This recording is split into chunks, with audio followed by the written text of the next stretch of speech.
بہت ہی شاطر قسم کی عورت ہے شمیم، بہت چالیں کھیل رہی ہے۔ جی ہاں، تو اب ایک نئی چال کھیلنے جا رہی ہے۔ تو اس پر اب آپ دیکھیں گے وہ عبدالباری کو کہتی ہے، عبدالباری میاں بیوی کے جھگڑوں میں اس طرح سے گھر سے برکت اٹھ جاتی ہے۔ آخر تم دونوں کتنی دیر تک ناراض رہو گے؟ تم کیوں نہیں سمجھ رہے؟ وہ تو نہ جانے کیوں اتنی بیوقوفانہ حرکتیں کر رہی ہے۔ تم ہی کوئی عقل مندی کر لو، اس سے تو مجھے کوئی امید نہیں ہے۔ مجھے تو ایسے ہی لگتا ہے بھئی، میں تو تمہیں اپنے دل کی بات بتا دیتی ہوں۔ میرے تجربے کے مطابق مجھے ایسے لگ رہا ہے وہ تمہارے ساتھ رہنا نہیں چاہتی۔ اب تم سوچ لو تم نے کیا کرنا ہے۔ اس کے ساتھ رہنا ہے تو تمہیں اس کی منت سماجت تو کرنی پڑے گی، کیونکہ گھر تم ہی بسا سکتے ہو، وہ تو کچھ بھی کرنے والی نہیں ہے۔ اس کا تو ہر وقت دھیان اپنی پڑھائی پہ یا پھر اپنے میکے جانے میں لگا رہتا ہے۔ پتہ نہیں کیا یہ کرتی ہے، اس کو تو سمجھنا چاہیے تھا کہ یہ شادی شدہ ہے، شوہر ہے اس کا۔ چلو نندوں کو تو یہ منہ نہیں لگاتی، لیکن کوئی مسئلہ نہیں بلاتی ہمیں تو نہ بلائے، وہ اس کی اپنی مرضی ہے، لیکن شوہر پر تو توجہ دے سکتی ہے نا۔ اس طرح سے تو گھر نہیں چلتا۔ اب مہربانی کر کے اس کو مناؤ یا کچھ کرو۔ دیکھو میں تو تمہارے سامنے ہوں، جو کچھ بھی ہے میں نے ایسا کچھ بھی نہیں کہا اس کو، تو آخر میرے سے اس کو مسئلہ کیا ہے؟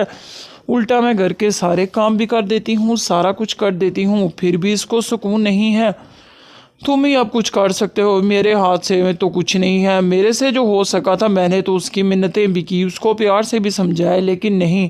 ویسے میں تمہیں بات بتا دوں عبدالباری، وہ کسی اور ہی چکروں میں پڑی ہے۔ اس پر عبدالباری کہتا ہے، شمیم باجی یہ اب کس طرح کی باتیں کر رہی ہیں؟ ایسا کیسے سوچ سکتی ہیں؟ اب مجھے آپ سے ان باتوں کی امید نہیں تھی۔ اور وہ کہتی ہے، ارے بھائی دیکھ لو، حالات تو کچھ یہی بتا رہے ہیں، صورتحال، کیونکہ اتنی منتیں کرنے پر تو انسان مان ہی جاتا ہے۔ کچھ اور ہی کھچڑی پک رہی ہے اس کے دماغ میں، اب باقی دیکھ لو تم۔ خیر میں تو یہی کہوں گی، اللہ تم دونوں کو خوش رکھے۔ جی ہاں، تو اس طرح سے وہ ڈرامے بازی کرتی ہوئی نظر آئے گی، لیکن یہاں پر ایک معاملہ اور کھڑا ہو چکا ہے۔ جی ہاں، تو نسیم جو کہ اب آہستہ آہستہ سے اپنے شوہر صادق کے قریب ہوتے ہوئے نظر آ رہی ہے، کیونکہ جو وہ چاہتی تھی ویسا ہو رہا ہے۔ وہ اپنی ساس کے ساتھ رہنا نہیں چاہتی تھی، لیکن وہ اپنے شوہر کو بھی چھوڑنا نہیں چاہتی۔ اس کو احساس ہو رہا ہے، کیونکہ اس کی خواہش یہی تھی کہ میں، میرا شوہر اور ہماری بچی ہم الگ رہیں۔ تو میکے میں جب سے صادق آیا ہے اس کو وہ والی فیلنگ مل رہی ہے، تو اس میں وہ خوش بھی ہوتی ہے۔ وہ صادق سے اب تھوڑا سا ہنس کے بات بھی کر لیتی ہے، کیونکہ صادق اس کو کافی حد تک اب اچھا لگنے لگ چکا ہے۔ اس پہ وہ صادق کو کہہ ہی دیتی ہے، وہ کہتی ہے، صادق میری بات سنو، کیا تم ہمیشہ کے لیے یہاں پر نہیں رہ سکتے؟ اس پہ صادق کہتا ہے، کس طرح کی باتیں کر رہی ہو؟ یہ تمہارا مائکہ ہے، میرا گھر نہیں ہے، میں یہاں پر ساری زندگی تو نہیں رہ سکتا، میری اماں کا کیا ہوگا؟ اس کا بھی تو کچھ سوچو۔ تم ہی بیٹی کے لیے قربانی کیوں نہیں دے سکتی؟ تم ہی چلو میرے ساتھ، وہیں پہ جا کے رہ لیتے ہیں۔ تو اس پر وہ کہتی ہے، تم گھر داماد تو بن ہی سکتے ہو نا، اس میں تو کوئی مسئلہ نہیں ہے، میں نہیں سمجھتی کہ کسی کو کوئی اعتراض ہوگا۔ وہ کہتا ہے، نہیں، تمہاری بہن شمیم بہت زیادہ اعتراض کریں گی، ویسے بھی میں تمہارے اس فیصلے سے رضامند ہونے والا نہیں ہوں۔ لیکن یہ جب بات پہنچتی ہے شمیم تک، جی ہاں، تو آخرکار نسیم بات کر ہی دیتی ہے شمیم سے کہ میں یہ چاہتی ہوں کہ میرا شوہر صادق میرے ساتھ یہیں پر رہے، کیونکہ اب میں اس کے ساتھ زندگی گزارنا چاہتی ہوں خوشی سے۔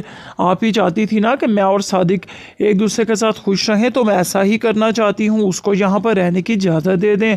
اس پہ شمیم کہتی ہے، تم پاگل ہو، اگر تم ایسا چاہتی ہو تو ایسا کچھ نہیں ہو سکتا۔ گھر داماد، تمہیں شرم نہیں آتی؟ اب اس کے بھی خرچے اٹھائیں؟ یہ کس قسم کی بکواس کر رہی ہو نسیم؟ جاؤ اپنے شوہر کو لے کر یہاں سے چلی جاؤ، اور وہی سسرال ہے، وہیں پر جا کے رہو۔ میرے سے کوئی امید نہ کرنا، نہ ہی اپنے بھائی سے کوئی امید کرنا۔ جی ہاں، تو اس طرح دونوں بہنوں کے آپس میں اختلافات بڑھتے ہوئے نظر آئے۔ بہت ہی شاطر قسم کی عورت ہے شمیم، بہت چالیں کھیل رہی ہے۔ جی ہاں، تو اب ایک نئی چال کھیلنے جا رہی ہے۔ تو اس پر اب آپ دیکھیں گے وہ عبدالباری کو کہتی ہے، عبدالباری میاں بیوی کے جھگڑوں میں اس طرح سے گھر سے برکت اٹھ جاتی ہے۔ آخر تم دونوں کتنی دیر تک ناراض رہو گے؟ تم کیوں نہیں سمجھ رہے؟ وہ تو نہ جانے کیوں اتنی بیوقوفانہ حرکتیں کر رہی ہے۔ تم ہی کوئی عقل مندی کر لو، اس سے تو مجھے کوئی امید نہیں ہے۔ مجھے تو ایسے ہی لگتا ہے بھئی، میں تو تمہیں اپنے دل کی بات بتا دیتی ہوں۔ میرے تجربے کے مطابق مجھے ایسے لگ رہا ہے وہ تمہارے ساتھ رہنا نہیں چاہتی۔ اب تم سوچ لو تم نے کیا کرنا ہے۔ اس کے ساتھ رہنا ہے تو تمہیں اس کی منت سماجت تو کرنی پڑے گی، کیونکہ گھر تم ہی بسا سکتے ہو، وہ تو کچھ بھی کرنے والی نہیں ہے۔ اس کا تو ہر وقت دھیان اپنی پڑھائی پہ یا پھر اپنے میکے جانے میں لگا رہتا ہے۔ پتہ نہیں کیا یہ کرتی ہے، اس کو تو سمجھنا چاہیے تھا کہ یہ شادی شدہ ہے، شوہر ہے اس کا۔ چلو نندوں کو تو یہ منہ نہیں لگاتی، لیکن کوئی مسئلہ نہیں بلاتی ہمیں تو نہ بلائے، وہ اس کی اپنی مرضی ہے، لیکن شوہر پر تو توجہ دے سکتی ہے نا۔ اس طرح سے تو گھر نہیں چلتا۔ اب مہربانی کر کے اس کو مناؤ یا کچھ کرو۔ دیکھو میں تو تمہارے سامنے ہوں، جو کچھ بھی ہے میں نے ایسا کچھ بھی نہیں کہا اس کو، تو آخر میرے سے اس کو مسئلہ کیا ہے؟ الٹا میں گھر کے سارے کام بھی کر دیتی ہوں، سارا کچھ کر دیتی ہوں، پھر بھی اس کو سکون نہیں ہے۔ تم ہی اب کچھ کر سکتے ہو، میرے ہاتھ سے تو کچھ نہیں ہے۔ میرے سے جو ہو سکا تھا میں نے تو اس کی منتیں بھی کی، اس کو پیار سے بھی سمجھایا، لیکن نہیں۔ ویسے میں تمہیں بات بتا دوں عبدالباری، وہ کسی اور ہی چکروں میں پڑی ہے۔ اس پر عبدالباری کہتا ہے، شمیم باجی اب کس طرح کی باتیں کر رہی ہیں؟ ایسا کیسے سوچ سکتی ہیں؟ اب مجھے آپ سے ان باتوں کی امید نہیں تھی۔ اور وہ کہتی ہے، ارے بھائی دیکھ لو، حالات تو کچھ یہی بتا رہے ہیں، صورتحال، کیونکہ اتنی منتیں کرنے پر تو انسان مان ہی جاتا ہے۔ کچھ اور ہی کھچڑی پک رہی ہے اس کے دماغ میں، اب باقی دیکھ لو تم۔ خیر میں تو یہی کہوں گی، اللہ تم دونوں کو خوش رکھے۔ جی ہاں، تو اس طرح سے وہ ڈرامے بازی کرتی ہوئی نظر آئے گی، لیکن یہاں پر ایک معاملہ اور کھڑا ہو چکا ہے۔ جی ہاں، تو نسیم جو کہ اب آہستہ آہستہ سے اپنے شوہر صادق کے قریب ہوتے ہوئے نظر آ رہی ہے، کیونکہ جو وہ چاہتی تھی ویسا ہو رہا ہے۔ وہ اپنی ساس کے ساتھ رہنا نہیں چاہتی تھی، لیکن وہ اپنے شوہر کو بھی چھوڑنا نہیں چاہتی۔ اس کو احساس ہو رہا ہے، کیونکہ اس کی خواہش یہی تھی کہ میں، میرا شوہر اور ہماری بچی ہم الگ رہیں۔ تو میکے میں جب سے صادق آیا ہے اس کو وہ والی فیلنگ مل رہی ہے، تو اس میں وہ خوش بھی ہوتی ہے۔ وہ صادق سے اب تھوڑا سا ہنس کے بات بھی کر لیتی ہے، کیونکہ صادق اس کو کافی حد تک اب اچھا لگنے لگ چکا ہے۔ اس پہ وہ صادق کو کہہ ہی دیتی ہے، وہ کہتی ہے، صادق میری بات سنو، کیا تم ہمیشہ کے لیے یہاں پر نہیں رہ سکتے؟ اس پہ صادق کہتا ہے، کس طرح کی باتیں کر رہی ہو؟ یہ تمہارا مائکہ ہے، میرا گھر نہیں ہے، میں یہاں پر ساری زندگی تو نہیں رہ سکتا، میری اماں کا کیا ہوگا؟ اس کا بھی تو کچھ سوچو، تم ہی بیٹی کے لیے قربانی کیوں نہیں دے سکتی؟ تم ہی چلو میرے ساتھ، وہیں پہ جا کے رہ لیتے ہیں۔